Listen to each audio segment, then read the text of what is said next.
In today's video, I am going to teach you how to make a list in Activecampaign with openers last 6 months. This is a useful way to build a focused list of contacts who have recently engaged with your emails, so you can target follow-ups, run re-engagement campaigns, or simply keep your audience segments organized. Start by creating the list you want to add people to. In Activecampaign, go to the Contacts area, then click Lists. From there, choose the option to add a list. Give your list a clear name that reflects what it is for, like openers from the last 6 months, and save it. Creating the list first is important, because you will need it ready when you move contacts over in a later step. Next, you will build a segment using Advanced Search. Stay in Contacts and open Advanced Search. This is where you can filter your database based on actions and behaviors. Look for the first segment field and click into it so you can choose a condition. From the options, select Actions, then choose Has Opened.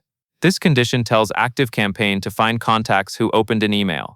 After that, you will choose what they opened. You can select any campaign if you want a broad list of anyone who opened any email.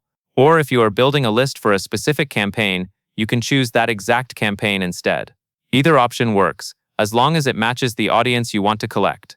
Now set the time frame. Choose last 6 months, then click Search. Give the results a moment to load, and quickly scan the count to make sure it looks reasonable. If the number seems too high or too low, it usually means you selected any campaign versus a specific campaign, or the time frame needs to be confirmed. Once you are happy with the results, click the Edit All drop-down. Choose Add to List.